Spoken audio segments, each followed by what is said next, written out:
pense qu'aujourd'hui ce sera un petit peu moins flou. Aujourd'hui je vais te parler du féminisme, ou plutôt pourquoi je ne suis pas féministe, ou bien quel serait mon féminisme. Voilà, on y va. La première chose en fait que j'ai envie de dire par rapport à ça, c'est que moi je ne cautionne pas les manifestations par exemple où les femmes vont dans la rue seins nus, enfin à poil, et qu'elles sont là en train de clamer leur liberté, etc. Moi je trouve que c'est vraiment contre-productif à mon sens. Et en plus je ne comprends pas le message, parce que s'il y a bien quelque chose qui me choque moi, c'est par exemple dans les publicités qui sont partout, que ce soit à la télé, que ce soit dans la rue, donc comment, tu sais, les panneaux publicitaires, panneaux publicitaires qui affichent des femmes à moitié nues ou toutes nues, etc. Comment dire, cette commercialisation du corps de la femme et cette banalité aussi, cette banalisation, je sais pas, il y a quelque chose qui est vraiment malsain, je pense, à nos jours. Sans parler bien sûr de la pornographie. Enfin voilà, il y a cette nudité qui est partout de la femme, mais en même temps qui est malsaine en fait. C'est-à-dire que on accepte qu'il y ait des publicités partout de femmes nues, on utilise la femme nue pour un déodorant, pour vendre un déodorant, on utilise la femme nue pour vendre une voiture, etc. Mais si une femme est nue parce qu'elle doit allaiter son enfant, il y aura un débat là-dessus, même une discussion. Voilà, je trouve qu'il y a quelque chose qui cloche. On est complètement à l'ouest par rapport à tout ça. Et du coup, donc moi, c'est la première chose que je ne cautionne absolument pas, c'est cette proclamation de la liberté pour être nu, etc. Alors que je trouve qu'on devrait être dans le sens inverse. Pourquoi est-ce que je pense qu'on est en train d'aller... qu'on devrait aller dans le sens inverse? C'est parce que je pense, premièrement, comme tu l'auras sûrement compris, c'est par rapport à une espèce de respect pour la femme. Je pense que l'image de la femme, en tout cas en Occident, même si on pense a priori que les pays occidentaux sont les pays les plus avancés au niveau de l'égalité homme-femme, c'est les pays les plus avancés au niveau des droits de l'homme en général, il y a, je pense, un problème par rapport à la conception de la femme. Il y a réellement un problème, parce que de toute façon, il faut ouvrir les yeux. Quand on utilise une femme nue pour n'importe quoi, pour vendre une brosse à dents, pour vendre... Il y a un problème quand on voit la pornographie, la place qu'elle a. Quand on voit qu'elles-mêmes, les femmes vont dans la rue manifester pour leur cause, mais qu'elles sont là comme ça, toutes nues, etc. Alors qu'elles devraient justement comprendre que c'est le sens inverse, parce que c'est dans ce sens-là que la société, le capitalisme est en train d'aller. Il y a bien évidemment un problème, et un problème qui est tellement gros qu'elle ne s'en rend même pas compte elle-même. Mais bon, donc ça c'est la première raison, c'est un peu le respect de la femme et qu'on lui redonne une image de nouveau noble en fait. Et en faisant tout ça, on est loin de la noblesse. Ensuite, donc la deuxième chose, c'est que je pense que dans ce combat féministe, il y a une tendance aussi à oublier l'homme en fait. C'est-à-dire soit j'ai l'impression qu'on se place contre l'homme, donc il y a une espèce de face à face, alors qu'en fait nous souffrons entre guillemets de la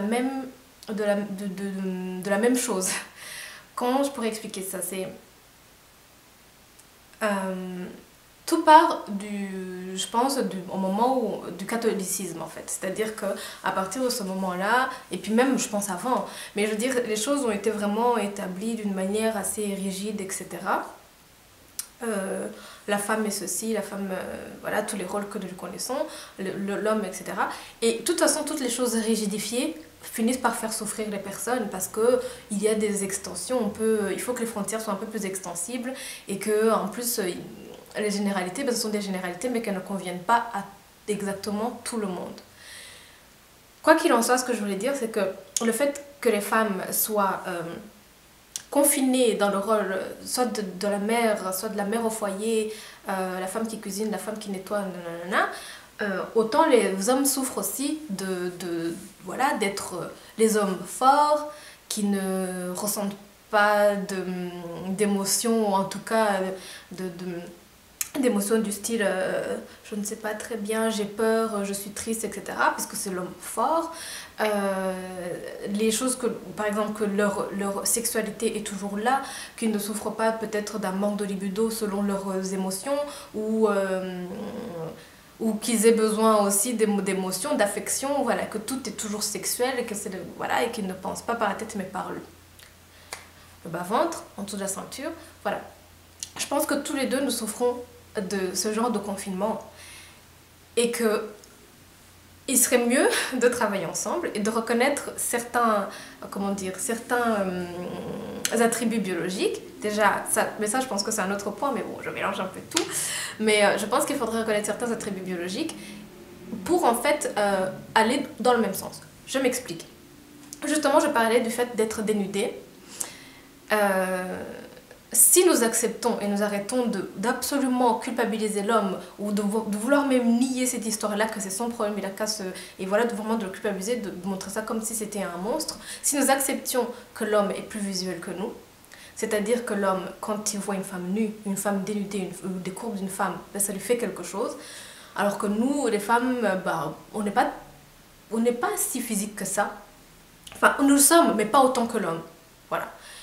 Et si nous acceptions ça, sans culpabiliser l'homme, eh ben nous accepterions aussi que ben, l'homme, il est tout le temps sollicité dans cette société. Il est tout le temps, sa sexualité est tout le temps sollicitée. Comment voulez-vous qu'il survive dans cet état? Il y a des panneaux publicitaires, il y a des trucs sur les téléphones, il y a des trucs sur Internet.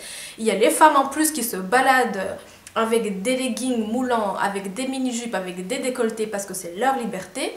Comment voulez-vous? Donc soit il va y aller à fond et donc il sera tout le temps sollicité et répondra à cette sollicitation, c'est-à-dire être en permanence excité, soit il va en fait se désensibiliser, un peu comme quand on est allergique, quand on a une allergie, c'est-à-dire qu'on est trop sensible et notre corps produit trop d'anticorps, etc. Et bien à un moment donné, quand on est tout le temps face à ça, à un moment donné, le corps se désensibilise, il devient moins sensible à cette stimulation qui le rend malade, entre guillemets. Donc, dans les deux cas, l'homme, il est perdant, il est en souffrance. Et puisque l'homme et la femme, voilà, sont amenés à vivre ensemble, au final, ils souffrent tous les deux. La femme parce qu'elle ne se respecte pas, et en plus, donc c'était mon deuxième point, c'est qu'elle va finir par souffrir de l'homme, comment il réagit. Donc soit il est tout le temps en excitation, etc., dans la rue, etc., machin, et il va venir te harceler dans la rue. Soit il devient insensible et il lui faudra énormément de stimulation pour qu'il ait une espèce d'intérêt pour ton corps ou pour la sexualité. Et c'est comme ça qu'on en vient à l'heure actuelle à avoir de plus en plus enfin, les hommes le disent d'ailleurs, c'est qu'à un moment donné, quand ils consomment beaucoup de porno, ça devient de plus en plus hard. Ils n'arrivent plus à apprécier quelque chose de simple, entre guillemets. Ça devient fade, la vie sexuelle est devenue fade, etc. Donc je pense que... voilà, le deuxième point, donc, ce serait déjà d'accepter ça, et de ne pas absolument diaboliser l'homme, je pense qu'il en souffre aussi. Voilà, je pense que c'est les deux gros points, moi, qui me dérangent, en fait, dans cette conception du féminisme. Et la troisième chose, moi, c'est que je serai féministe le jour où les féministes parleront, par exemple, de droits des femmes à avoir une grossesse sans devoir se tuer au travail, de droits des femmes après pour l'allaitement, qui soit rallongé, voilà, alléger un peu cette histoire-là, parce que j'ai l'impression que les féministes aujourd'hui, c'est si une femme veut allaiter son enfant, ou si une femme veut bien... J'ai l'impression qu'il y a une espèce de combat entre ces deux choses-là. C'est-à-dire que si on est féministe, alors on va être, si on le veut déjà, voilà, si on le veut. Bien sûr, je ne suis pas du tout contre ça, hein. Il y a des femmes qui peuvent très bien choisir de ne pas être mère, c'est pas ça que je suis en train de dire. Mais en tout cas, si on est féministe, il y a aussi cet aspect que on va alors... on va tout mener de front.